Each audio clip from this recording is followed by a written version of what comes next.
Welcome to the J-Cut Podcast. My name is Mike Shantai, and on this podcast, I sit down with creative people to talk about their careers, their passions, and their lives. On today's episode, we're talking about post-production audio, so who better to do that with than my good buddy, Taylor Brockelsby. Taylor is an experienced assistant sound editor in the DGC. He's worked on commercials, television, feature films. He even worked on the Academy Award-nominated animated feature film, The Breadwinner. He and I have worked together on various projects, from commercials to corporate videos to short films, and like a lot of people on this podcast, I met him while in college. So in today's episode, we get into the post-production audio process, how these teams in these post houses operate, what went into building his surround sound home mix studio, and more. So we'll just get into it on today's episode of the J-Cut Podcast with Taylor Brockelsby.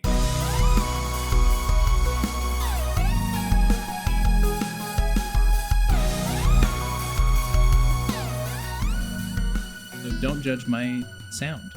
No, I'm not. It's great. I was a little nervous for you to come in and see my little audio setup here. No, I was impressed when I first saw the photo. And then when you sent me the clips, it was exactly what I expected it to sound like. Yeah. I don't know if but it's really good. I don't know if that's a good thing or a bad thing. No, it's really good.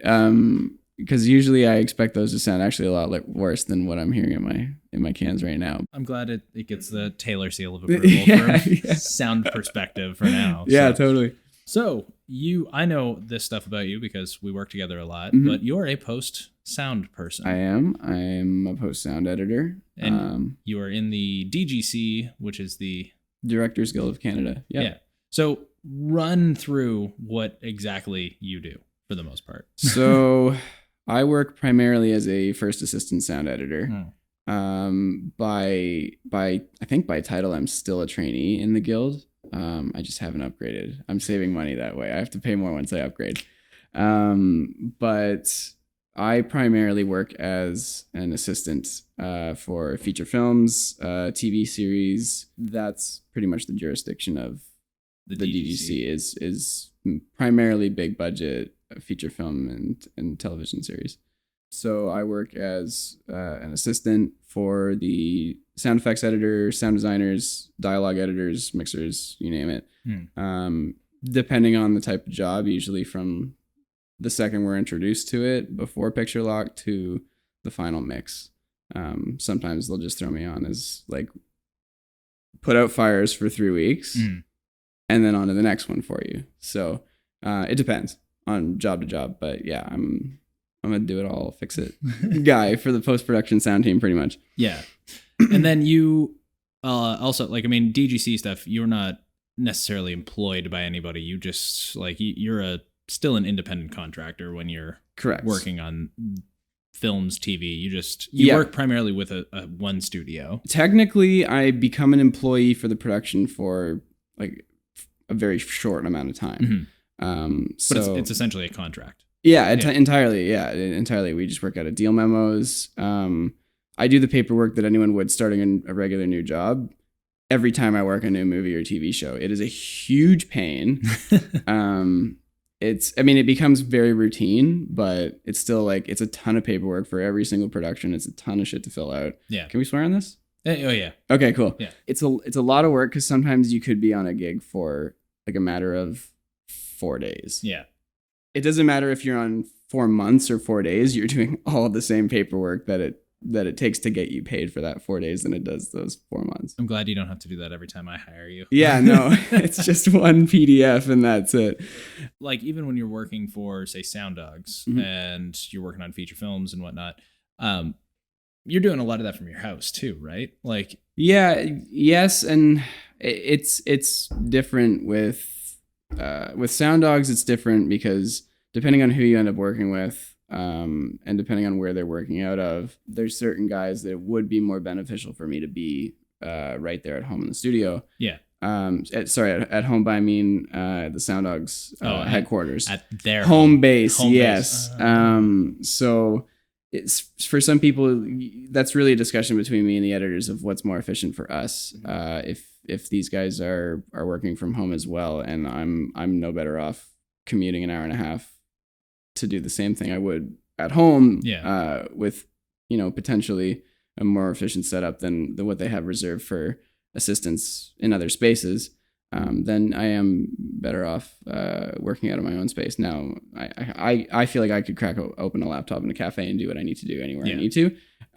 But yeah, it does come down to efficiencies and being efficient as possible, and being like as most effective as an assistant, because you're trying to do as much as possible to keep other people working creatively. As long as I can keep dialogue editors and sound effects editors being creative and I can manage all the BS in between, that's when I'm working at my peak. Is there's no pause in their creativity whatsoever and they can just work away. That's when I know I'm doing a good job. As soon as everyone's taking their foot off the gas because something's wrong, then that's on me. Taylor. Yeah, no, that's it. Those are part of the fires that do need to get put out. But so one of the things, and I mean, even I'm not immersed in the post audio world. Sure. Because there are so many steps and so many stages of post-production sound that I think people are not, that's yours. I hooked you up, are not aware of, because sound is not something your average viewer may necessarily like think about on a regular basis. I feel like people know, like on the bare bone service, a cinematographer deals with camera, and a lighting person deals with lighting, and a sound person does sound. But it's like even a short film will have a sound team in post-production. Yes. And what is sort of the standard workflow going from the project wraps on location and now picture is locked, which it never is. Yeah. And then it goes to sound. Sure. I try to get, if I can, I'll be involved before that even happens. Yeah. To make the process as quick as possible, we'll do trial runs. I'll take a rough cut or anything, and I'll just spit out a turnover of what you're currently dealing with, and we'll take a peek. I can at least do an early analysis, draw quotes, budget my own time. If there's sometimes with specific projects, you could have certain things where you need a certain bank of sound effects, or say I specifically know I was dealing with a certain kind of dirty dialogue, or I had to clean out something in a special way. I'd look at certain tools that I could acquire to benefit in the job. So whether that's buying a sound effects pack of something that I'm going to be using all the time for this job, that would be great to have, that I don't have in my library, or if there's a tool that I could have to improve it, I'll budget for those things as well. But in the most traditional sense, we get picture lock.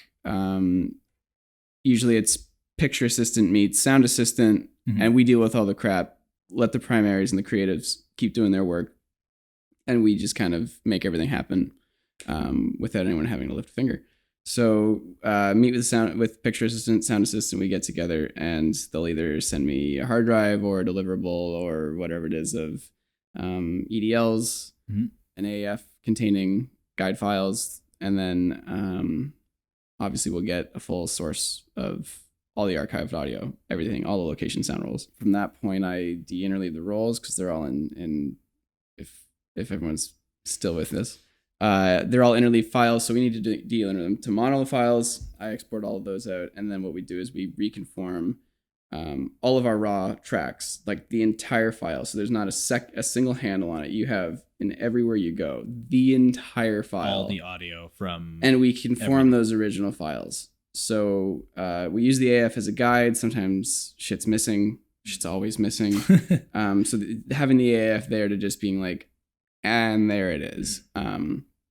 Just cutting from the AF can leave you in trouble just from having handle limitations and stuff. But this, I could pull the entire take out from any spot anywhere in the film, and you have just endless bounds of shit to work with. So my job is to do that, conform, prep the session, make sure everything's in sync. They have all the sources, stuff they need, because if there's dialogue that's missing, or I know I'm going to get a phone call at one point like, hey, here's this time code. So-and-so says this. I don't know the fucking file. Where the fuck is this line? So if I don't deal with it, then I'm going to have to deal with it at some point. Yeah. But yeah, and again, it's all who you work with too. Some editors will just be like, oh yeah, I can find it. Done. Other people will be like, not fix this. Yeah. Like, this isn't my problem. This is your problem. Well, what I find interesting about, I feel like this post sound departments kind of reflect or at least are similar to camera departments in that there's a really big, like almost religious-esque hierarchy of like where in the camera department, there's sort of like the cinematographer and then the camera operator if he's not, and then the first assistant camera, the second assistant camera, and it goes kind of down the chain. Sure. And I find that post audio is similar to that. And I don't know, VFX, I don't know enough about. I don't know much but about this. I assume there's something similar with their pipeline as well. Like what is the sort of like post audio hierarchy on a feature or a TV series or something? I guess so. On a feature film, it would be I would be the bottom of the totem pole as far as a feature film is concerned, which is not a bad place to be. So as a first assistant sound editor, you're just one step off of a key creative role. Yeah. And that there are tons of really successful lifetime first assistants that are really good at what they do. They make really good money doing what they do consistently, and they have no desire to move up and take more creative responsibility. I have all the desire of doing so. Now that being said, I'm not ready to take on sound designing a full feature film in any tier grade you can think of. I mean, sure, maybe someone could throw a tier C, D, E, F at me and, you know, they'd be happy with what I did, but I'm not confident to bring myself to a production of tier A, B, C categories of sound designer. I'm not there yet. Well, I mean, most of those guys have been doing are a decade, 20, 25 a decade to years, 2 decades older than we are before they're doing for sure A-level for sure films. And so starting with, I guess, going back to the hierarchy, is it would be a first assistant sound editor. Then you have your sound editors, which are your dialogue editors, your sound effects editors, your sound designers. And then you've also got your music editor. They're all in the same playing field. They're all paid the same. They're all treated the same. It's the same gap. There's me as a first assistant. Then there's the sound editors, music editors. And then you have your supervising sound editors. And the supervisors are, well, they crewed the show from the studio. They're overseeing everything. That's really your top of the totem pole. That's usually your studio heads. Yeah, I would say some of your best leaders in the post sound industry are your supervising sound editors. And then mixers just totally get left out of it. They're not unionized. They don't fall under any. Yeah, mixers are generally like hired guns. Yeah, 100%. Even on the biggest of productions, they're just entirely contract based on their own. Well, it's kind of bizarre. Why is that? Like, I have no idea. It's the same thing with the VFX guys. Yeah. You know, like I wish. Well, VFX guys don't have any union. I know, and that's the exact same thing with. Which is why that they're all like making, you know, Academy Award nominated films and then getting screwed out of their paychecks. Yeah, and then going bankrupt. No, I don't understand why that is. With mixers and VFX people, they're so heavily involved with the DGC, the mixers. I don't know why they haven't been brought in under the wing. I wonder if is it just because the mixer can only really do their job when everybody else has done theirs. Yes. And I wonder if that's why. Like, are their contracts shorter? Or their involvement shorter? It is shorter. Like, it's definitely shorter. If I thought of my longest feature film schedule, it was about, I probably worked 13 weeks. Yeah. So call it 3 months. And that's through the end of mixing. Like, that's mixing is done and the film is... That's like me... Like, that's our best case scenario. That's when a production says, we have thought of you, we have budget, we want good sound, and we're prepared to pay for it, which is just a best case scenario where they can not only have the sound editors on board leading up to picture lock, but they can have an assistant with them as well. So we were the whole team, not just one or two, the whole team was brought in leading us up to picture lock. They got us working because they thought they were super close. But we were involved early. We got notes early, and by the time we got to the mix, we were laughing. Like, I think our final playback for the producers in LA was like half a page of notes. Nice. And that's like unheard of in a 90+ minute feature film.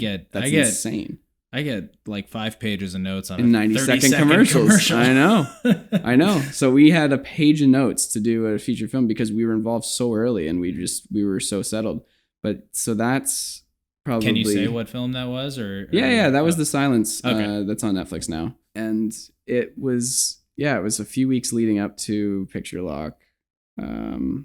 They actually went for reshoots. Yeah. Like every film does with like real budgets. they threw us off for a couple weeks. They said, like, go home for like we're gonna take a hiatus, and that is one of the things that you do risk and working on those type of shows, because they do, like, we do sign agreements as either a weekly, we're working straight weeks, or a daily, and they can do whatever the fuck they want with your schedule. Yeah, which is great because they pay you more upfront as a daily, but you could just get, like, I got the boot for 6 weeks and I was left with, like, I don't know what to do.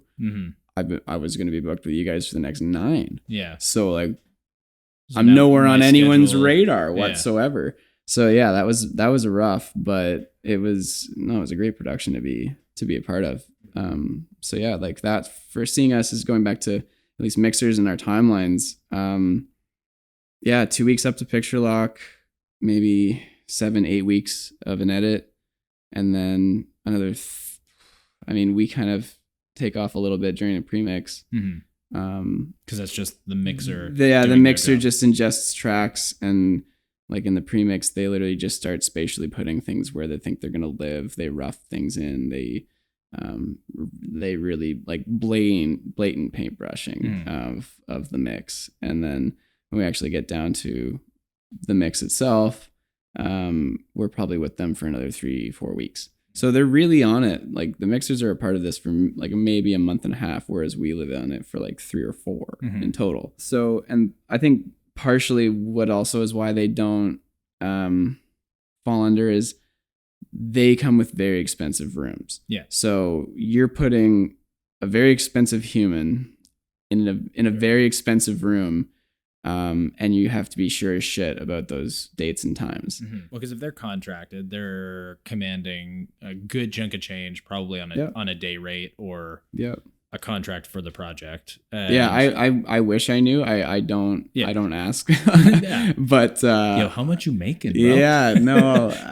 What's your take home on this? No, I don't know that type of stuff. But I think I know those rooms cost hundreds to thousands a day. To rent. Like, in a proper studio. On a full theater stage. Like, I some of the rooms that I've been in are and I know, like, I've made a big mistake before. Like, I made a huge mistake on the silence, and like, I probably cost us an afternoon in that room. Good thing we were in the position that we did have the time. And I wasn't totally wasting everyone's time. We had things we could be doing, but I mean, anywhere else with anyone else, like I got that. Okay. But that was your one. Yeah. That was your one. Yeah. But yeah. And then you never make that mistake ever again. Yeah, because an afternoon can be a couple $1,000. Oh, easily. It's the sound of my people. Yeah, that was one of the most hectic afternoons of, like, my career, probably. But yeah, it just ended up being, with things being too convoluted, my system couldn't handle it. Too many tracks. It was just massive session. I think what people don't realize is how much actual media and work and tracks and data goes into sound. Yeah. Like, if you look at a feature film timeline, like, I've sat in your room and seen like, just one of our commercials in Pro Tools is, to me, I can't wrap my head around it. And I can only imagine a feature is 100 times more complex. Like, I think in the commercials that we do, and they are super simple, super compact sessions, but like 5 maybe dialogue tracks, couple sound effects tracks, and then a few music tracks. Or, like, we're maybe talking like 20 tracks. Yeah. Like, for a 30-second, like, bare bones, like, music, and that's and a dialogue. lot to some people. I think the silence with all the creature design, it's a horror film, and horror is big on sound. So the creatures themselves, I cut all the ambience. I got to do a lot of creative sound design with it, which is super cool. So I cut all the ambiences, all the backgrounds, and I think my tracks alone were like 40 tracks, maybe. I think our entire track count was like 250, something like that. How do you keep track of that, though? When you open it up in the timeline, That's I mean, the like one I thing open Premiere sometimes to like work on video edits. Yeah. I'm working with like 3 to 4 video tracks Yep. and maybe like 15 to 20 audio tracks. And you can lose track of things. Yeah. It's easy. I know like when it comes to the big stages, like the mixers have their own insane workflows. And I should really pick the brains of mix assistants more, but I know the one big thing is a lot of them work with vertical screens. Okay. So instead of their track layouts being horizontal and you can see a list on the left page of your horizontal screen, they get them vertically. Okay. So they're looking at their maybe a third of the track listings. So they've maybe got like 80 tracks on their screen and they can actually see them. Between that and the color coordination, we try to coordinate with them early on. Like, we're like, okay, here's our template, guys. Is this going to work for you? And they'll be like, can you do this or that? Or, you know, can we trim this down? Now, I know years ago it was kind of system dependent, but mixers would say like, guys, you got to keep us down to like 150 tracks, or like we can't go over this. Like the system can't handle it. Now they're just like, just fucking feed us tracks. If it's organized, we can navigate it. If it plays, we're good. So that's a little bit more flexible. But it is like, you have to be concise as possible, because if you can't navigate that, you're just wasting time, right? You know, if the director says, hey, turn down that screech and the whatever, if you can't find that in 2 seconds, like you're again chewing up expensive room time. Yeah. And it just looks bad on you. Because it looks like you don't know where your stuff is. Yes. And yeah, it's not easy, but I mean, you do get to sit in front of I don't know how many channel fader board, but you can also, where you can see, read, and navigate through your channels, colors. All the new modern boards are unbelievable. Like the information and feedback that they give you, like it's like, you know, Guitar Hero, how notes come scrolling down the screen, and you got to hit them with the controllers. Well, that's how wave files come down the LEDs of these screens. So like the faders that sound is coming up on, the LEDs above have the wave file coming down, and it hits your faders. So you can like adjust it similar to Well, Guitar you can Hero. Just anticipate where the things next are sound coming. From. So you can see them and like, okay, there it is. Whether like you don't have to be looking off to your side screen. Mm-hmm. You can just stay focused on the board. Yeah, I don't think I've been in a proper mix theater in a couple of years now, so I don't know what's changed and what's upgraded. And I imagine I feel like it doesn't move as quickly as some other aspects of production, because you need so much more infrastructure for proper audio post-production, and it just like a studio couldn't sustain having to update with like millions of dollars every 6 months. we're kind of lucky in some senses where that we do move much slower than camera and picture does. Good sound gear does stand the test of time. Mm-hmm. And it really is like, you can get stuff now for a really good price that you can't get that much better. You can pay 90% more for your extra 10%, but you can get products and you can equip a room that, God, I couldn't imagine you upgrading certain things for 10, 15 years. I've already been 5, 6, and you know, a lot of my old stuff is still kicking around without any thought of ever needing an upgrade at this point. But I think too, then that also means that the software needs to be built to play nice with the hardware for a long term, because again, it's like you need crazy installation to build this room, and it's not like video editing where, you know, Premiere can just stop supporting whatever OS, or can just like stop supporting a certain peripheral, because like you can edit on a laptop. And I mean, you can edit sound on a laptop, but you can't mix properly like that. No, well, the thing is efficiency, right? Yeah. I've been lectured by gearheads, you know, to the nth degree that, you know, your gear is not going to make your shit sound any better. Purchase to make yourself more efficient. You know, make yourself more efficient. Make yourself, make your job easier. You know, and then look at it that way. How much time are you saving to spend how much? You know, is it worth that? Well, it's all about speed. That's yeah. And like the more that I can work, the more that we can make. And you know that too. It's very easy to overspend and spend in the wrong places. Yeah. Right now, half of the Pro Tools industry is like mitigating to Windows right now. And everyone was on Mac for the longest time. Yeah, and everyone still is. And that's the problem that I'm having, is that, well, first of all, now that I'm, I guess, 6 years or so into working with Pro Tools every day, I'm just bound to Mac keybinds. Like I'm bound to the Mac workflow with it, and every other studio, at least in Toronto, is. If you'd adapt if it needs to change. Oh yeah, 100%, 100%. I would adapt. Like I believe that you could give a good drummer like a decent drum kit or like the electric kit here, or like sticks and garbage can lids, like, and they'll make it work. Yeah, 100% they will. Yeah. Like I said, like I could crack open a laptop in a cafe and get my job done. Will I be more efficient with 4 monitors in a surround sound studio at home? Yes. Yeah. But I can't do it. How much did you spend on your studio, like at home?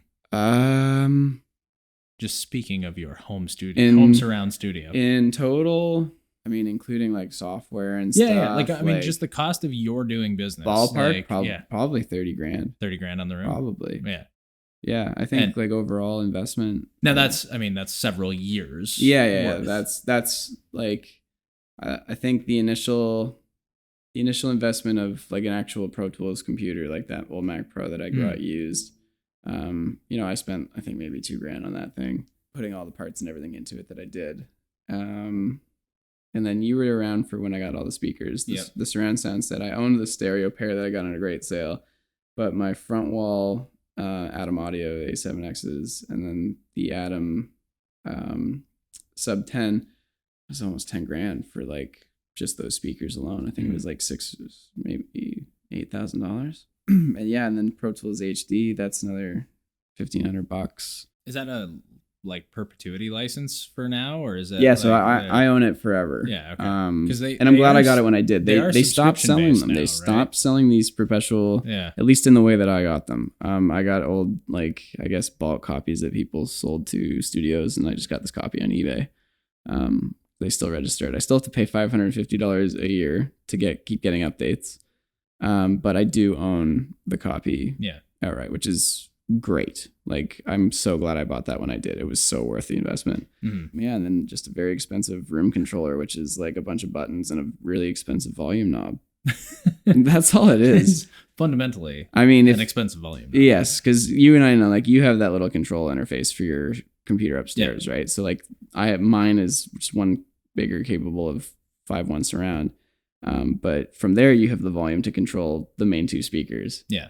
Now, if you blow a feedback through your whole surround system, you have no way of muting it other than this control button. So it's a very important, expensive control knob. Yes. But so, I mean, that's when you went to college. Mm-hmm. Did you go into it specifically with the mentality that you wanted to end up doing post sound, or did you kind of discover that over time? Really quickly. Okay.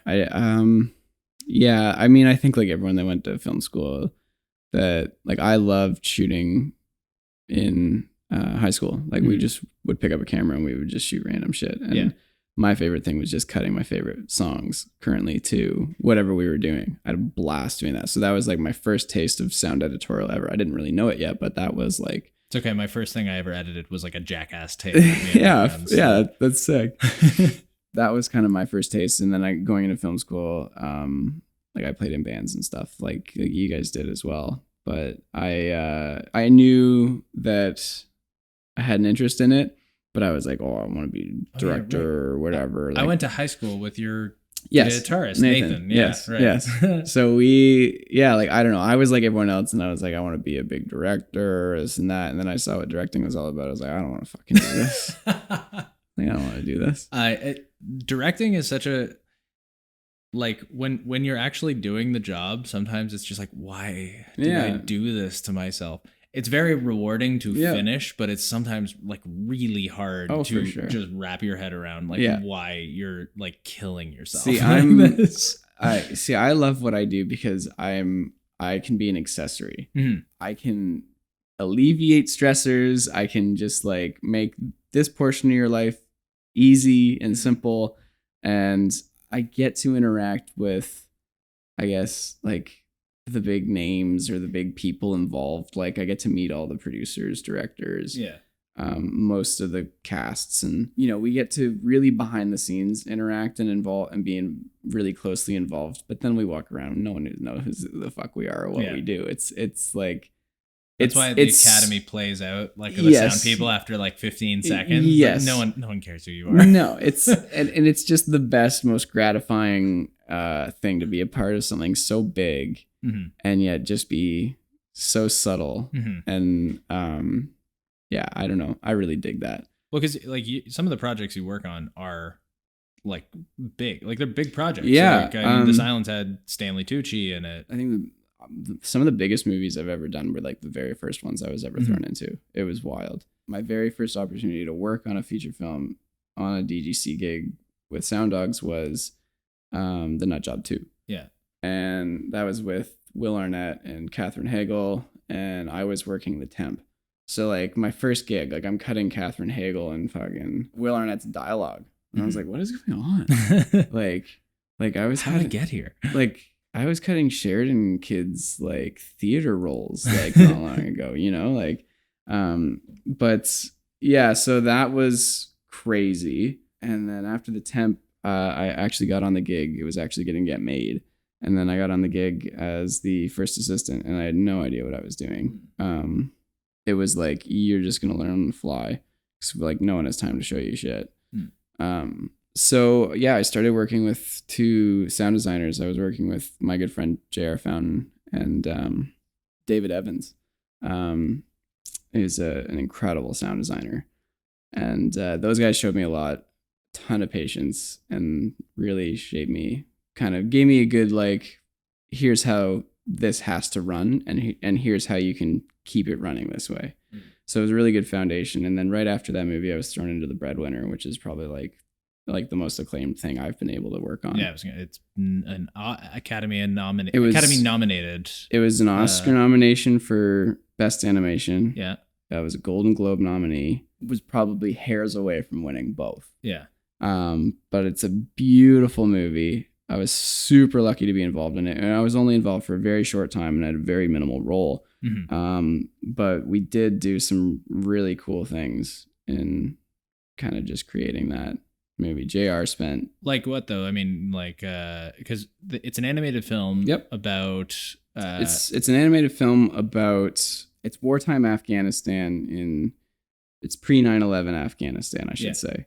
So it's Taliban controlled, Taliban rule, highly oppressed society. And this young girl's father is taken captive by the Taliban, and she's left with a family of only women and a very young boy. So no one's allowed to leave the home. Yeah. And the way I describe this movie is it would be too hard to watch if it was it was a live action. I think it would be too tough to tell as a live action. I think it is beautiful. It's really well animated. It's a very interesting story. And I just kind of think it was the right way to tell it. It was very authentic. They were very strict on using authentic Afghani accents. They wanted all Afghan Canadians, and they did an unreal job. So yeah, it fell just short of of the awards. So it's an animated film, but the content is like adult heavy. Yes. Yes. I still haven't seen it. Yes, I highly recommend it. It's a super, super moving picture. And yeah, the lead, she did such an unbelievable job. She was a kid too. She's like 12 or 13. And she still is. She was one of the hosts at the DGC Awards last year. Cool. And I can't remember. Did she say she was like 15 or 16 or something and then she's 3 or 4 years ago. So she was 12 or 13 when she recorded this film. And just a stunning job. And yeah, it was dream gig. So how different then is it working on like the animated film versus a film? Because I mean, it's so much easier. Really? It is so much easier. That's surprising. Cause like, I mean, with an animated show, you guys create everything. There's like every sound effect, every piece of audio you hear in a film is carefully constructed. There's no accidental records. It's built from the ground up, where on a feature film, they might record wild stuff on set for you to use later, or I mean, granted, I figure you guys throw out a huge amount of production audio that's not dialogue. Yeah, depending on the recordist and like the location and just the nature of the shoot, sure. Yeah. But I think the thing with animation stuff that does make it so easy is that you are working with someone who's just sitting in a booth in front of a sweet microphone, like we are. Like there's very little technical rule outs. Cool. We'll put it that way. It's more like it's just being picky on pronunciation or the read or the tone or and that's the only reason we're re-recording stuff. It's not because of someone's phone rang or a plane went by or a car flew by or an alarm went off. It's none of those things happen. Yeah. So it's easier to organize tracks. You just label everything by character. But then I'm talking like throughout the you're whole talking about process. Full sound design? Yeah. It's well, I think the way to think about it too is that we do pretty much the same thing in live action. We do build everything from scratch. Like I guess you do have more of a template, and animation is more left up to interpretation. Well, yeah, because we know what things. You guys manipulate sound. Sure. Like someone breaks their arm, you're gonna snap celery and like Foley to give it. But we have this like inherent idea of how real life things should sound. But animated can be a little otherworldly, right? Yep. So is there more that goes into that sort of creative process from a sound designer? I know that you're more the assistant side of it. But... Well, at least from talking to some of the guys, and like I did get to be part of the meetings with the directors, so I do get a lot of those initial directors meetings of, okay, like here's what I'm thinking sound wise, here's what I'm hoping to do, here's what I want people to feel, this is what the aesthetic that I'd like, and you get that idea of what they're going for. And at least with the Breadwinner, Nora Twomey is our director. She wanted realism. Yeah. Like she wanted nitty gritty, like downtown Kabul, real Afghanistan. So we did a ton of recording with Afghani Canadians. We like all the Loop group was all Afghani natives. And so it was all like, it was really, really cool to have like authentic dialect, characters and people building kind of the space of the city. And even for an animated film, like you feel it if you see it, it feels hectic and busy. Like the markets sound like you're right there. So there were just stylistic points of sound design that I noted of not being so animation, like cartoony, so to speak. Yeah. It was Looney Tunes cartoon. Yeah, it was so far from it, as opposed to the Nut Job 2 we came off of with pretty much the same team, which was very lighthearted and goofy and over the top. Yeah. And super cartoony, like elaborate slingshots and stuff like that, like fun kid stuff. This movie was totally polar opposite. I don't know how JR designed them both at the same time. I have no idea. It's bizarre. Compartmentalize that. Oh, and gosh. Flip from like, what the Nut Job is about, like squirrels or chipmunks. Or something, it's right? squirrels in a kid's park trying to save the park from demolition. And then flip to like pre 9/11 Taliban Afghanistan. Yes. Yeah, those were my two first real big gigs. Yeah, I remember when you were working on the Nut Job, because you are fucking busy sometimes. And as like I harass you to do like quick commercial turnarounds and squeeze those in, and like how on average, I know you like any subcontractor or freelancer, there's the feast and famine periods where it's like, oh my god, everything is happening all right now. I'm gonna kill myself, to like, oh my god, I have no money right now and I'm sitting here. How many hours when it gets like peak craziness, you're on a feature or a TV show and you got crazy deadlines, and then I'm harassing you for commercial turnarounds and stuff. How many hours a week are you working sometimes? The thing with the DGC shows, they own us 12 hours a day. We are signed on for 12 hours a day. Whether we work that, sometimes, when you're mixing, hell yeah, it depends. But if I'm downtown on a show and I'm doing at least 8 to 10 hours with a 3-hour commute, that's both ways, and I gotta get home and do some more shit.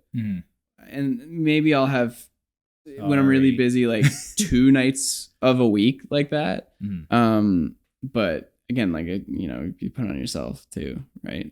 But by saying yes to me every time I ask. Well, for sure. But yeah, no, there's a lot of things. It's like, well, fuck, who else is gonna do it? Mm-hmm. So yeah, I have a couple. You also make up for those periods where nothing's happening. Yeah, exactly. You gotta like set the cash aside to live through the totally the slow periods. Yeah, and so for that, I think I'm only really I can be spread thin for like 2 days. Then I just got to focus on the main gig at hand. Lately, I've been on as dailies for like a whole bunch of different shit. So like I'd spend a day working on stuff with you, then I'll spend a day on like an HD TV series, then I'll spend a day on a History Channel series, then I'll spend a day on a kids series. Like it's all entirely different people, entirely different studios, entirely different projects building my 5 days a week, sometimes 6 or 7. But right now that's how I'm working, is entirely all different people. But that could change 1 day a week. Yeah, totally. When the gig comes in, that's going to need. And then all of a sudden, I'm needed every day of the week for 5 weeks. Yeah. And then I still have these little things peppering in on top, which is fine because it's totally doable until you get 2 people that are like, "Hey, can I get you for like the next 3 straight weeks all week?" And it's like, nope. No. But then there are times too where someone at Sound Dogs will say, "Hey, can you double up on 2 shows at once?" Which is sweet because you're racking in massive money for straight weeks, but you like rip your weekends, rip your time as soon as you're still working. So you can do that for a little bit, and the DGC doesn't care. You work 5 at the same time as long as you're getting shit done. They don't care. Yeah, it can be very intense scheduling. Oh yeah, but like if it's manageable, it can still be extremely lucrative for someone who knows how to do their shit. Yes, yeah. So I don't have to bust my ass to pay my bills. Yeah, that's how I see it right now. I can live comfortably and work comfortably is pretty much. I'm happy. to put it plainly, well, I'm super stoked about it. I couldn't imagine being on a set salary. It's like, to put it like, I just couldn't imagine. Or the 9 to 5 same thing in an office every day. Meanwhile, I have my own problems with scheduling myself and shit, but like I'm happy to have that kind of problem as opposed to everything else that you deal with it on a 9 to 5 salary job. What do you think, specifically like with your experiences at school, does someone need to go to college or get formal education for what you're doing? I'm super 50-50 on this one. Yeah. Because it depends on the person. You totally can. Like, and I know, a lot of my culinary buddies say the same thing. Like, half of the guys, culinary buddies, like culinary, like food, cooks. Okay. Like, I interpreted that as like you guys get together and like these are my culinary guys. Like we just hang out. No. Just some of my buddies. I have a lot of buddies that work in kitchens like high end chefs and hotels, foods, like restaurants, you name it. Yes, these guys are killers. So. A lot of those guys say the same thing there is like half of the guys in the kitchen have been to chef school. Yeah. The other half haven't. Neither of them are better or worse off for wear. Some of them got great things out of it. Some of them didn't. They both ended up in the same place. I don't know what to tell you because I got a lot of great stuff out of school. I got a ton of my connections out of school.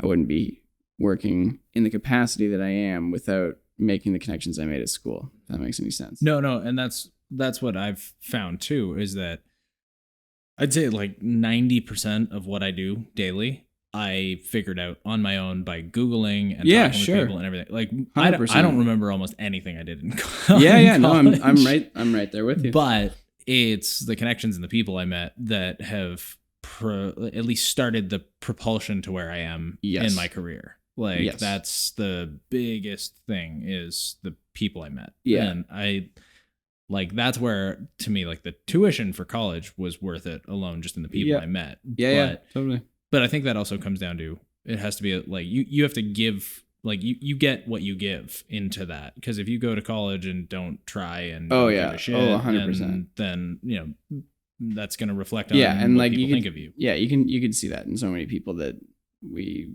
went to school with too, right? But at the same time, there's some people that dropped out because they were working so much. Yeah. Like in my year, I had several people that just dropped out because they're like, I'm getting hired constantly. Yeah. and I'm making, the tuition in like 2 weeks because it's just like crazy rates on big projects. Like, but I'm more curious about that with sound work, because your average young amateur filmmaker doesn't have access to, like, especially if they want to go into sound design, doesn't have access to the kind of stuff a proper studio would have that you need to make a proper feature film. Right. Where, like, when we were in college, we had, granted, smaller studios, but studios nonetheless that we had access to. Yeah. I mean, I credit a lot to my whole demeanor of being able to walk into a big commanding room and just understand it. Mm-hmm. You know what I mean? Like, without having that experience, like, mind you, when I was in bands too, like, I had a ton of studio time just from like recording albums and stuff too. But to have that professionalism and treating a big space like that, like, as a work environment, and just like the do's and don'ts, and, you know, when to talk, when to shut up. And I know I would be thrown into it at some point, and I would have been scrambling at some point, you know? And if I didn't get some of the advice that I did get in school, like, I would only just hoped that I'd learned that at some point. Or some of the experience working on bad student films. Mm-hmm. I think some of the best things was working on things that everyone was so invested in, emotionally and personally, you know, financially, etc. But like, none of it mattered, you know? And I got to that point so much sooner than everyone else. And it made me so much happier because I could step away from it emotionally, and I can just be happy with what I contributed to it. Yeah. Because really, as a sound designer, like I work on a lot of garbage. You know what I mean? Like, we all do work on like our own share of garbage shows. But it's like, not even that the show is garbage. It's just that you don't care. Yeah, 100%. 100%. Someone's paying for it, so it's like, and like, it's worth. There's no way everything you can work on that you're going to be interested in. No, there's no way. And I'm lucky every once in a while I do get super cool things. For that, you just have to be happy with what you bring to it and what you've done with it. What do you think you learned the most about, like, working on shitty student films? I kind of want to say, learning to like just separate yourself from projects, because I think too many people got too caught up in just being too invested in stuff, and then I think it's hard because we can get super heated over certain things.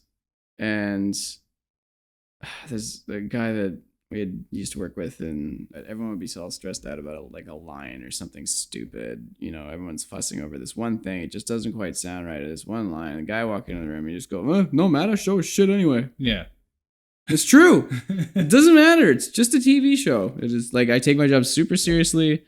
But like, we're not saving lives here. You know, we're doing a job, and we're doing what we do and what we're passionate about. And you can't break yourself down over this stuff. And I think I'm learning to, like, just seeing people collapse and crumble over their little pride-built student project. And then just seeing people being happy with what they've done. Like, that to me was, just doing what you do really well, and bring something to someone else's project to make it more. And well, because I'm of the mindset that I've never loved anything I've done. Like, you know what I mean? Like, I get super, like, I'm invested in it. Sure. And I want to put the best piece out, but I'm never happy with it. Yeah. Okay. That's fair. But at the end of the day, I'm happy I did it. Yep. I'm happy I finished it.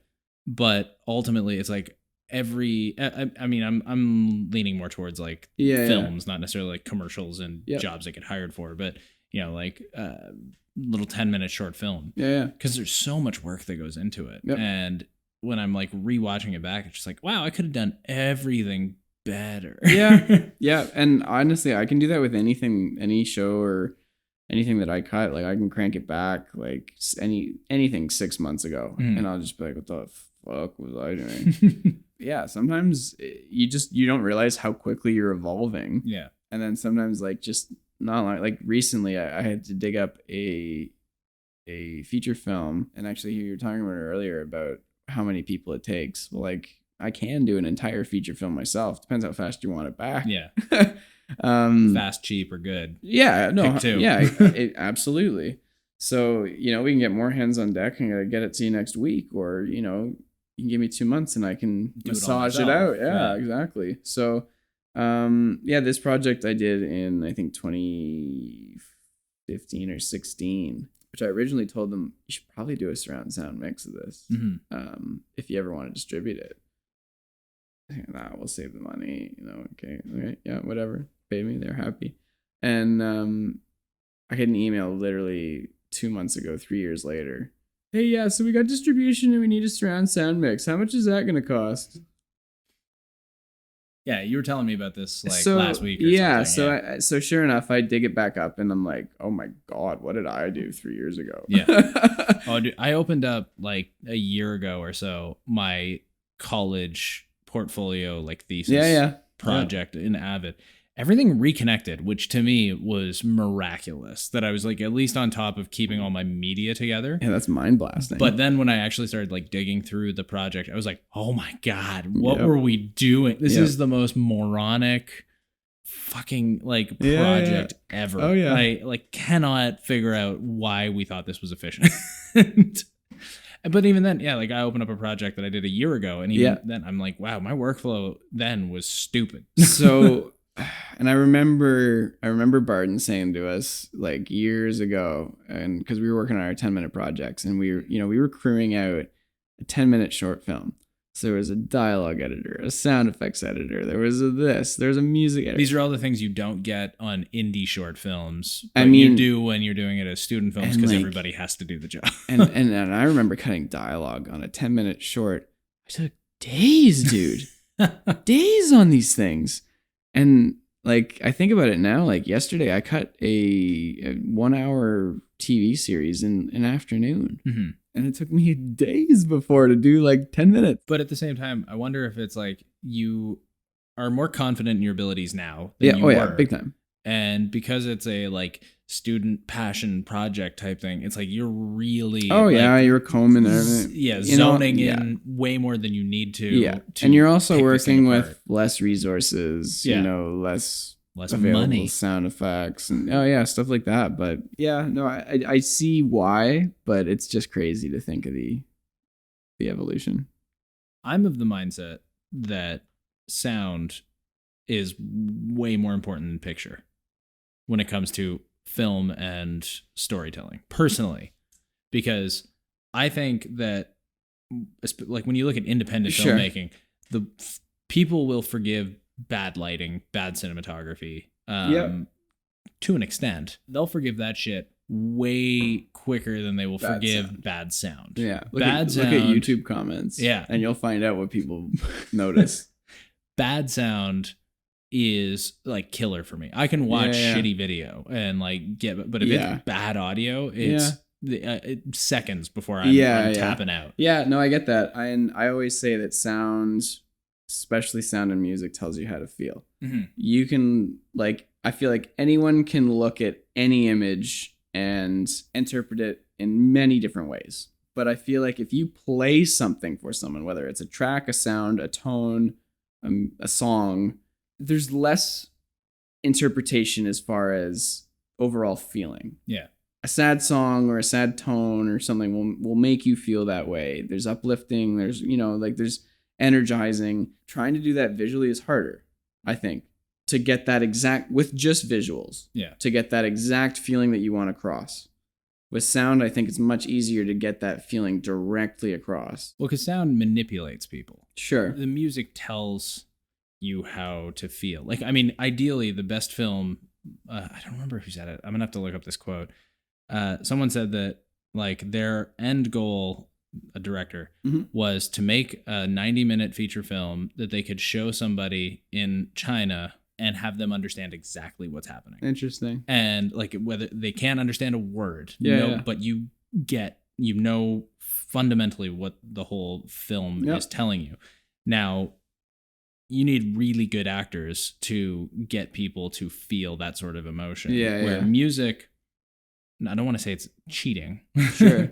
But it can totally change someone's performance, or sound design can modify sound design and editing can totally modify a performance. And, and make an audience member feel something different than they might have otherwise. One thing that has blown my mind in the last year is working with more dialogue editors and sound effects editors lately, and how like these people win these actors awards. Like these dialogue editors are just absolute. Like I think it was McConaughey that said, that's saying a quote. It's like accrediting his dialogue editors. He was like, these guys have us winning Emmys. Like like an actor's best friend is the editor. No, like we're not this concise and precise and like when I saw a markup for the silence and even just this little TV B movie that we did,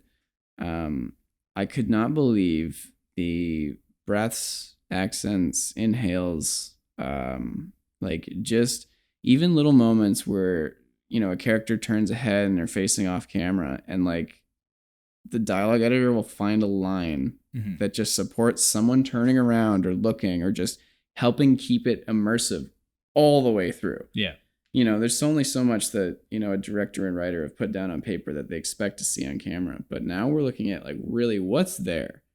And is there more to than what you just put on paper to this scene to bring it depth and life and whatever. So there's just so many little things that I've been picking up on that these dialogue editors are doing that is just absolutely mind blowing. And some of the coverage that these guys are doing as far as breathing and just feeling, just tonal breaths and stuff like that. And the performances that these dialogue editors are getting out of these actors in the booth is unbelievable. So this is like ADR stuff too. 100% ADR. Okay, so I wasn't sure. I didn't realize you were talking more about ADR. Yeah, sorry. So what I'm talking about is with these dialogue editors and the way that we work through things is the dialogue editors sit down and they'll spot for ADR. So they'll spot the whole show. They'll make up a whole list, a ton of markers. Yeah. And then they'll give it to me and be like, build me a script. So I'll go through all their markers, all their things, and I'll build it into a tangible script that I can hand an actor and an engineer and say, this is what we're shooting today. So from there, like they go through the film, they find, okay, we're going to put a breath in here. You know, she turns around and looks at him, and I think we could get her just saying something cute like here, bang. And then even, you know, oftentimes the director's in the room when we have the big lead actors. So let's say, hey, director, what do you think about throwing this line in here for them? They're like, yep, good. Okay, record it. Sweet. If not, they'll be like, no, can it? Stupid. Or yeah, get her or him to ad-lib it and see what they come up with. Perfect.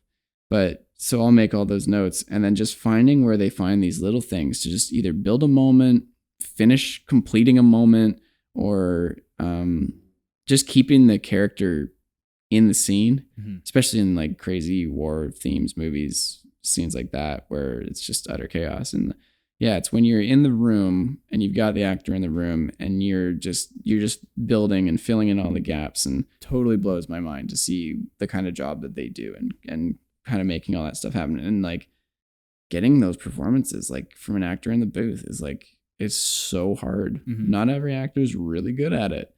The odd one is, and it's like, okay, we're done. One take wonder. All right. I've heard that like some actors, I mean, I don't know if it's just their process or something, but it's like they can get into it on set and in the scene and everything. But the moment you pull them out of that scene, they struggle to deliver a realistic read, because now you're also doing it like 6 months later. Yeah, exactly. And they're working on 2 other different movies. Like they're beyond what this movie that you're working on. Like they're done. They're doing your ADR for your movie. They're doing press for the other movie that they did that's just coming out. Like, it's the last thing on their production on this other movie that they're shooting right now. Like, no, I like, to most actors, ADR is a pain in their ass. Most of them hate doing it because they're done the project. They're so over it. So it's tough. Some people love doing it. Some are like, this is fucking sport for me. I love this shit. And then others can just be painful. Some come in sick, and it's like, fuck, how do we make you sound healthy?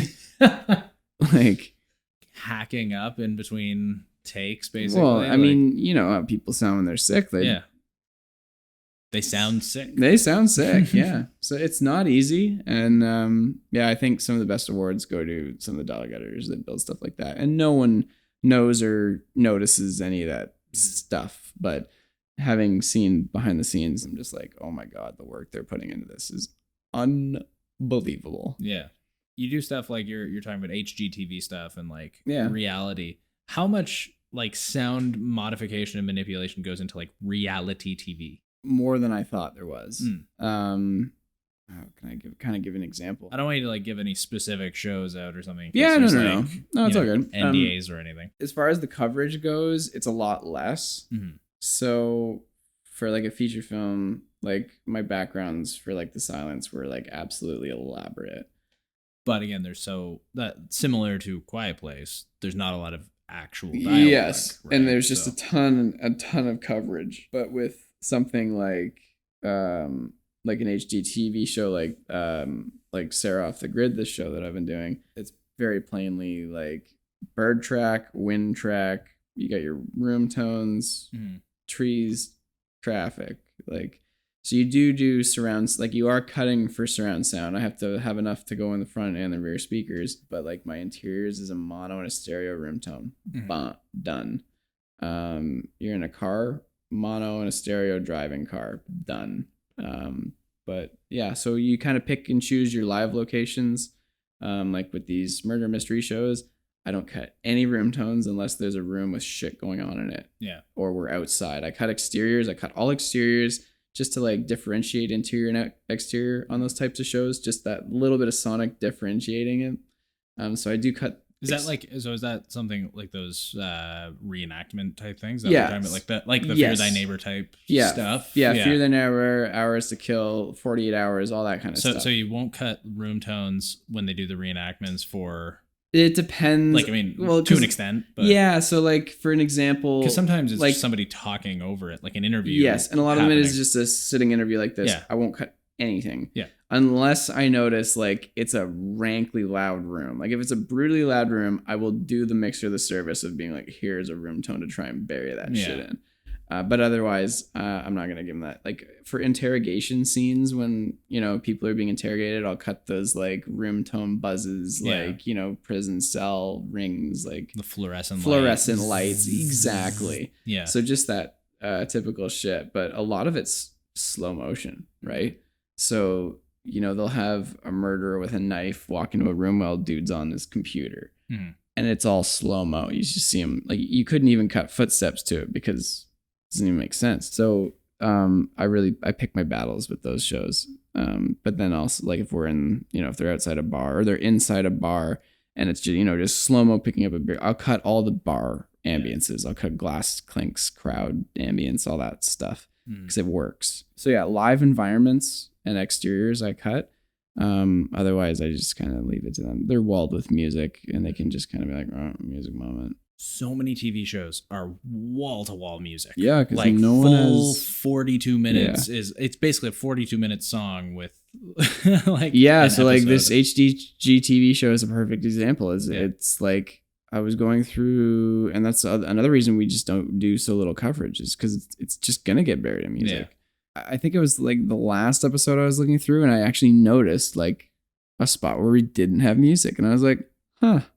What kind of fucking anomaly is this? And I actually have to fill this hole? Fuck. But yeah, it's weird. I think it's just because we have such short attention spans and everyone's so used to like social media redemption, like 30-second things, just getting hit with information and short, concise things. Like a commercial comes on, I'm already looking at my phone. Yeah. It's ridiculous. My uncle was just messing around with like he's got a Mac at home and he was like just cutting some random stuff to like a favorite song of his in iMovie. He was like, hey, look what I did. It was 6 minutes. I was like, fuck, how do I watch this? Especially with like when you take a step back and realize what it is you're looking at and working on, it's like, what the fuck are we doing? Like, no shit, we're trying to keep people sucked into this with anything engaged. We can because like there's nothing going on. That's reality TV too. Yeah. I can't watch it. Yeah. It kills me. Well, one of my first gigs, like while I was still in school, was kind of a documentary based series. And I remember when I was working on it with my prof at the time, I didn't know if I was getting the whole series. I knew I was picking up the back half for him because was just too busy to finish it.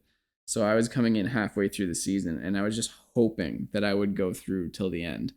and it was actually kind of an interesting series, and I remember mentioning to him like, oh, I'm glad I'm getting the rest of the series. They look pretty interesting. He was like, you actually digest this shit? And like, I didn't realize it, but that was just the grizzled veteran being like, dude, we just make shows. Yeah. And we make them sound good. I don't care what the fuck it is. Make it engaging, do the best we can. Yeah. To and like, with all due professionalism, like he had ridiculously stringent notes on how to make this bitch sound good. Yeah. And I guess now that I'm working on this stuff, and I'm like, I still do digest content. I do by nature. Yeah.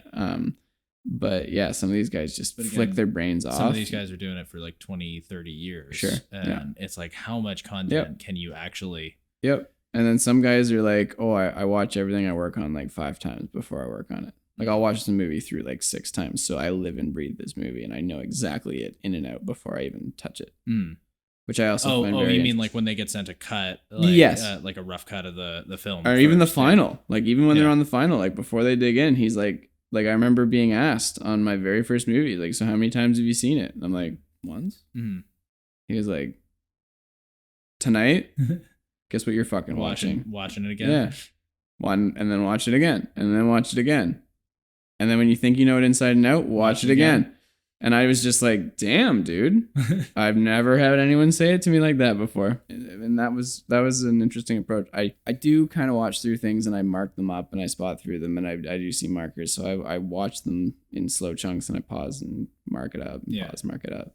So like I do, my first digestion of the show is dissected very slowly or whatever I'm working on. But then depending on like a feature film, like I definitely will work on something I'm in depth designing. But because a feature film has to be incredibly immersive and you got to know pretty much everything at every point. Yep. Like otherwise you might look like an idiot when the director wants you to locate something. Yeah, for sure. You know, like the director will say that scene when we did this, it's like, yep, I can find that. Yeah. Like, right here. Yep. Because I don't know, director might have time codes, but and like we split films into reels, right? Yeah. So like just knowing even which reel, what scene they're talking about in is so key. Yeah. Just having it known inside and out. It's like, that's saved me and others a ton of time in figuring shit out of just having that knowledge. Yeah. That's just part of being a good assistant, I guess. So then at what point do you want to move out of being an assistant? Because you said you have the sort of aspiration to get. Yeah, that's actually a really good question because I don't really know. Yeah. I haven't had enough opportunity lately to pool enough experience. Before I move on, I want to be the best fucking assistant that anyone could be. Mm-hmm. That's a goal of mine because every time I get on a new job, I'm still fucking learning something new. Yeah. So I just need more opportunities to keep doing that on a consistent basis. And then, I mean, for me, I want to be either in or introduced to that, like by the time I'm 30. Mm-hmm. I've got 3 years at this point to at least start that transition. Yeah. I would be content with that. That's very, to me, a reasonable, achievable goal. So that's kind of roughly, I hadn't really quantified it for myself before. So like you having asked me that has really put it in perspective. So, but yeah, that's probably what I would be happy with. Mm-hmm. But then again, it depends if that experience is there for me to walk into. Do you see the sound industry, like post-sound industry, like changing even more in the future? Or do you think it's because it's that like slower to evolve compared to some of the other aspects? Like, it's kind of been fast tracked a little bit lately with Atmos mm-hmm. and that kind of next level surround sound. But what do you think of like people like these people who think we're eventually going to stop going to movie theaters and like everything's going to be consumed at home or on YouTube or online? I give it to them that it's more likely now than ever, mm-hmm. and could continue to keep going that route just because of what is available to the consumer. And everything is just going to keep getting cheaper. Like in terms of the actual like the equipment and the ability to stuff. Put a nice TV and a sweet surround sound stereo. Like even people are putting Atmos systems in their spaces, not necessarily cheaply, but I understand it. So yeah, I'm kind of on the side of like, I guess we'll just have to wait and see. I haven't really thought too much in far of predicting what and where it's going. Like I said, like sound equipment, we were making some of the best microphones we could ever make in the world in the 50s. Yeah. So it was the amplifiers and the recorder stuff that was catching up. We had these incredible microphones, but we didn't have anything properly recording them. So yeah, it's peaks and valleys, I guess, with modern audio equipment. Like we don't need as much computer processing power as say the video or VFX or animation people do. Yeah. Well, I mean, like render farms at VFX places are crazy. Yes, and I'm still working on a 10-year-old Mac Pro.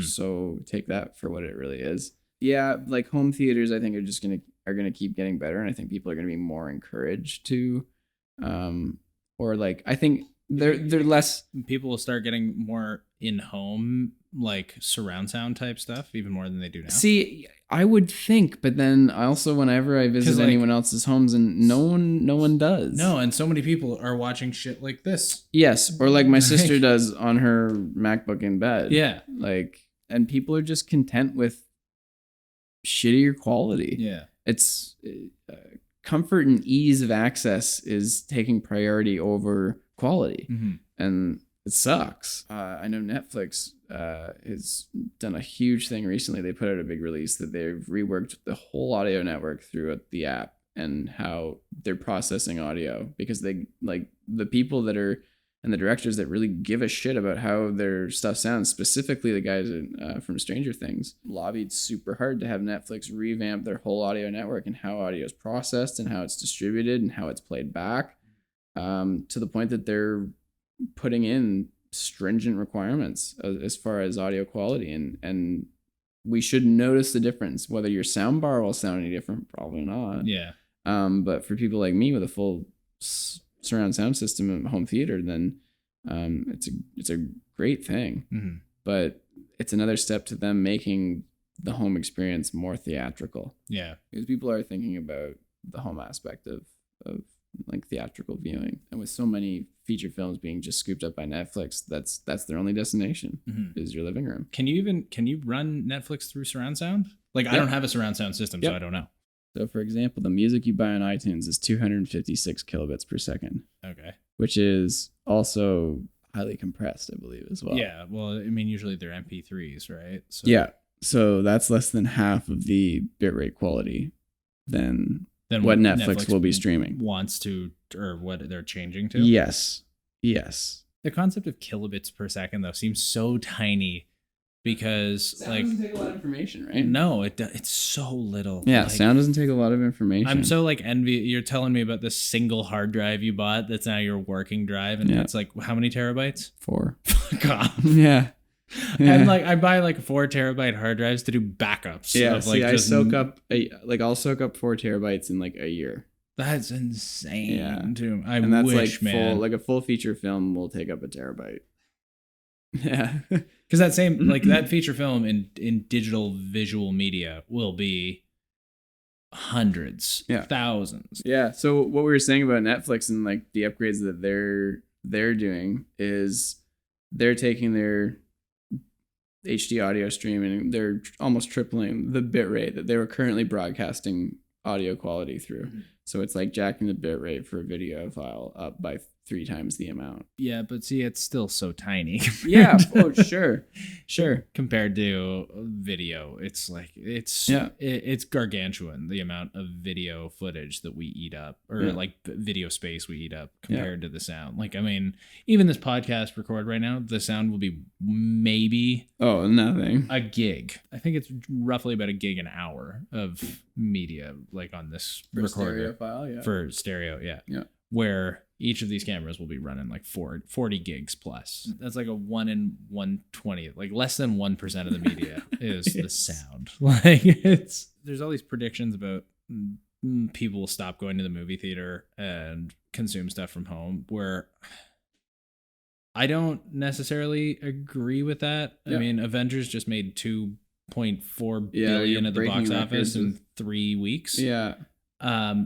But without looking at the really big movies, how are the average movies doing, right? Is that where the decline is? That's the thing. Is the movie theater going to be the spectacle and your everyday, like, your indie or, small drama family film with a $5 million budget? Is that going to be something people go to the movie theaters for? Yeah. I feel like there's still that niche moviegoer that's like weekly going to the movies or bi-weekly going to the movies.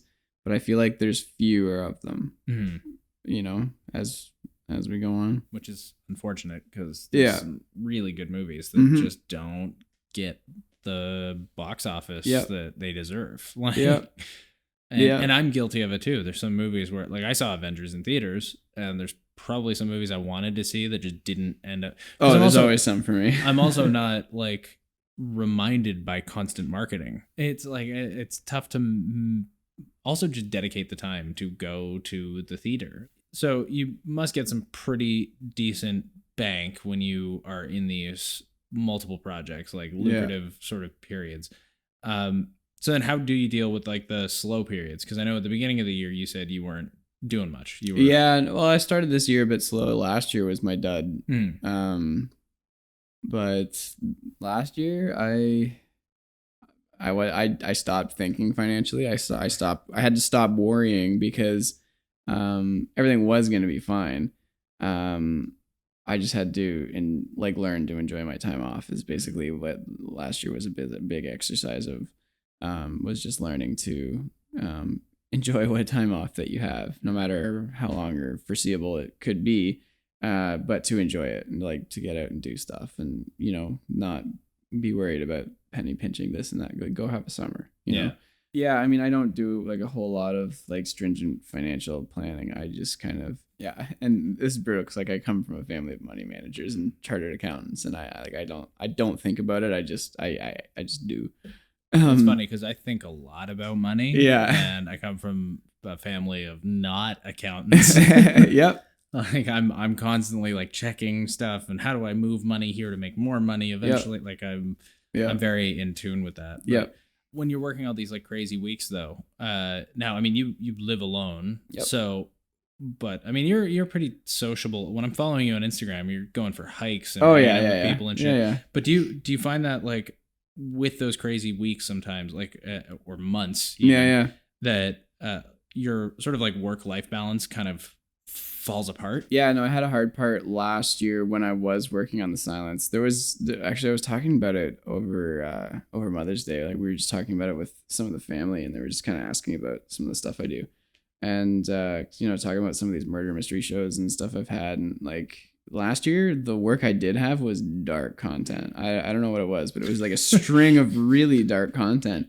And when you're living with this shit for 14 hours a day, 5 or more days a week, it just seeps into you. Yeah. So it's a lot of time to be immersed in like dark, fucked up content. Yes. And especially like it was leading up to Christmas time too and shit, like it was weird. Then you look outside, it's dark at 4 and you're and it leaves you in a funk. And like I just had days where like I was just I didn't know what to do with myself. I just couldn't get my shit together. Like I don't know, anxiety out of nothing, like it was, I had to take a step back from everything for a little bit and just like take a breather. So that's when you need to stop digesting the content.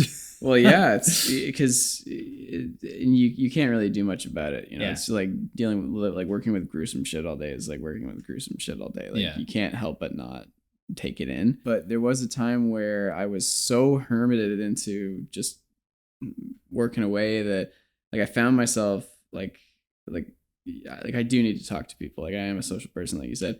But there was a time where like I don't think I spoke to someone for like a lengthy amount for like a week. Like you had no actual human interaction. No, like... and literally I don't like to the biggest thing. Like I remember getting on the phone with my mom. I was like, I think I got this weird lump in my throat. Like something just feels off, right? And she was like, have you spoken to like anyone lately? Like, have you done any talking?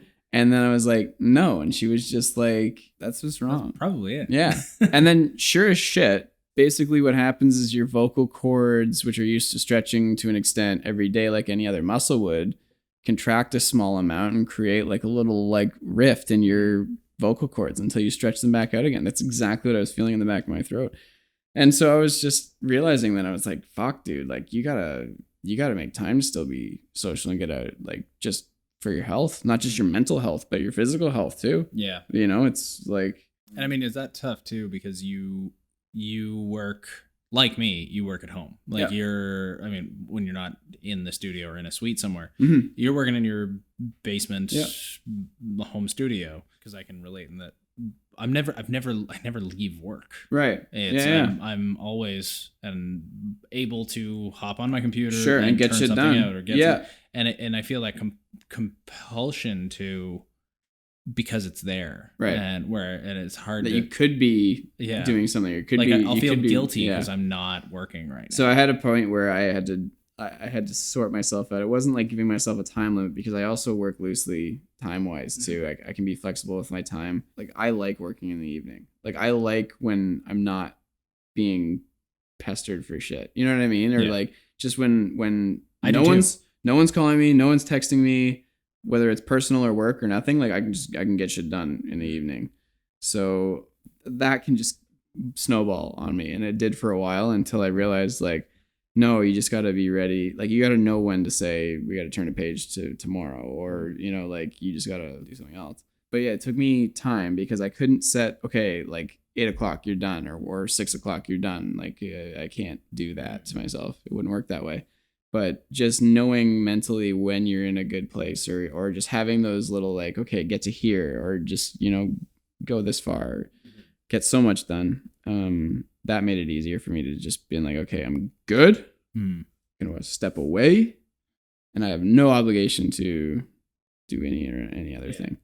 I'm the same way too sometimes, because it's like if I have work that needs to be done, sometimes it's better to just lock up at like 7 p.m. and work till 10 or 11 because no one's bugging you. There's no emails, there's no client phone calls, none of that shit. It's just like I'm just pure unadulterated work. Like I can just get shit done. I've more recently though tried to stop myself a little bit earlier from doing that, because there was a while where it was like, yeah, I work better at night. So then I'd just stay up all night, but I wouldn't actually be doing any fucking work. I'd be on Reddit or something. Sure. So I started trying to adapt that instead to doing that like chunk of uninterrupted work in the morning instead, because I tend no one's really calling me until after 10 usually. Yeah. So it's like I'd wake up at 7 or something and just start working immediately and work until 10 and then take a bit of a break and like have breakfast and whatnot. But it's just like that period where nobody's bothering you. Yeah, it's very nice. Yeah, but also, I also like wake up at 7 and I'm working at 7:05. Yes, like, and I don't know, is that healthy? Is that good? Is that? Yeah, I try and give myself at least an hour and a half. Yeah, once I'm up, before I dig in anything, because I can throw myself off in a day the second I'm up. Like I can throw myself totally through the day if I get up, look at my phone, and go, oh shit. If I don't just like get into everything slowly, I'll be fine. But the second I get up and like, oh fuck, 4 emails already. If someone came up to you and was interested in doing sound work, like what would you tell them they need to do? I would definitely go see what it's about. Like go sit next to someone. If you're not enamored in the first 10 seconds, it's not for you. Yeah, I would just get some seat time next to somebody or with somebody, and so like reach out to some post facility nearby and just like, see if there's a little like, you know, inn where you can just take a look. And just like even get a tour and spend half a day, you know, like, because as soon as you're like, hey, you have an opportunity for something, they're like, well, no. Yeah, no one's gonna give you a job. No, exactly. But if you wanted to sample it, see what it was about, I mean, I would go to one of the schools. Like I would pop into Sheridan or something, get a tour and kind of get a sample of that. And then also do what you can to find out what's going on in the industry. Because I didn't know it, but when I was thinking about getting involved, sure enough, like, you know, my parents just like talking to people like, yeah, Taylor's thinking about going to film school. I'm like, oh, I know someone. Oh, I know someone. Oh, Yeah. I know someone. Before you know it, I'm sitting on a set behind a second AD or a first AD. He was like, here's the set. What do you think? Yeah. And like just asking got me there to like be like, okay, it's kind of cool. Speaking of your parents, actually, Mhm. what did they think like when you wanted to get into film and media production? Oh, my dad wanted me to go to university. Yeah. Like from high school, like the So did second mine. Yeah, so like from high school, I started pathing myself down the college route in high school just because I wasn't taking courses that weren't interesting me to get me somewhere I didn't want to be, right? Yeah. So I was, taking comtex and arts and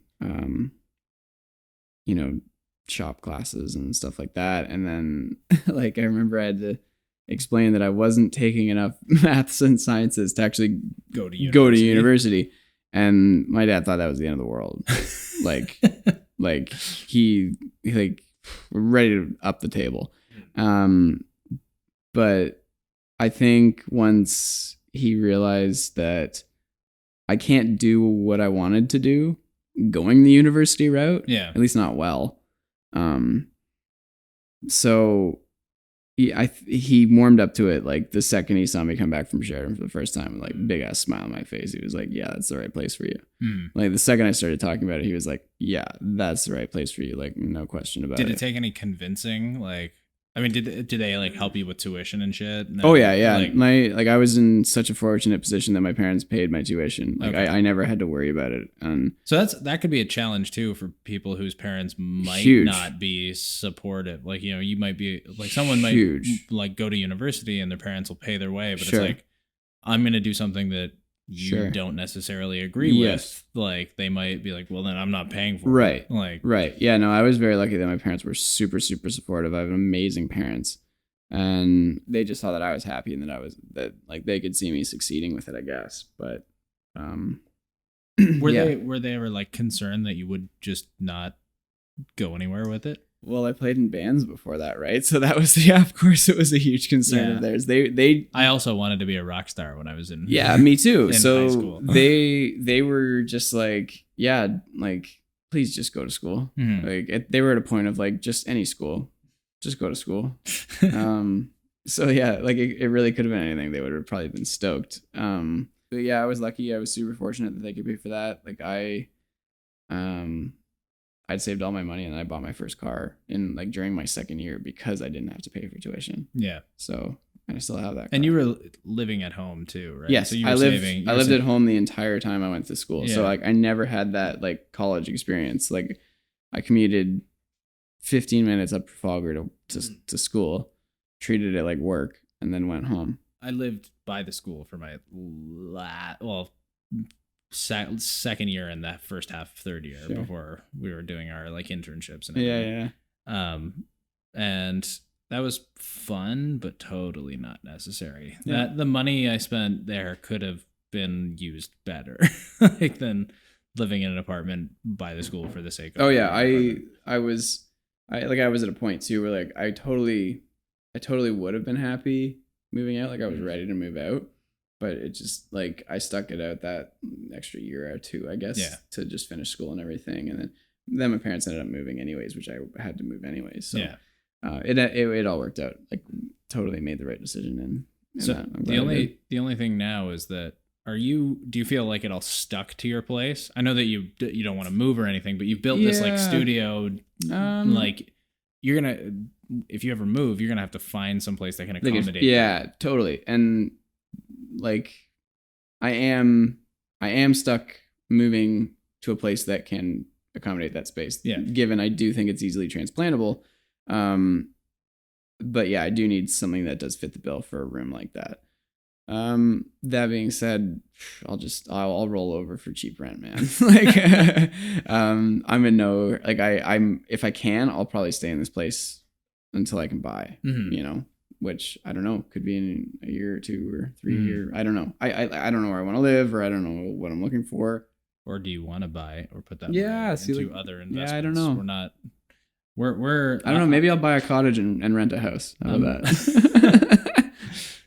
build the studio at the cottage. You just need some good ass internet. It'd be a sweet setup. But you just can't get the fiber optic internet up there. Yeah, no, not yet, at least. No. So, anywhoozle, I think we can wrap it up. But Sick. Thanks, dude. I appreciate it. Yeah, no, thanks for having me on. Adding to my list. Bang. Tables. Boom. Thanks, man. Yeah, I'll keep you posted on the progress of this. Sick. So this was Taylor. He does sound. Thanks for checking out this week's episode of the J-Cut Podcast with Taylor Brockelsby. Hopefully you learned something. And if you want to learn more from other creatives on this podcast, you can do that by subscribing here on YouTube or following us on your favorite podcast app. We've got other episodes available now and more coming weekly, including next week's episode with actor and stunt consultant Andy Ingram. Whenever you're doing a fight on camera or on live performance, there has to be a moment in rehearsal when we all stand around and say, what do we physically actually do? You know, like, how do we make it look like this punch is doing this?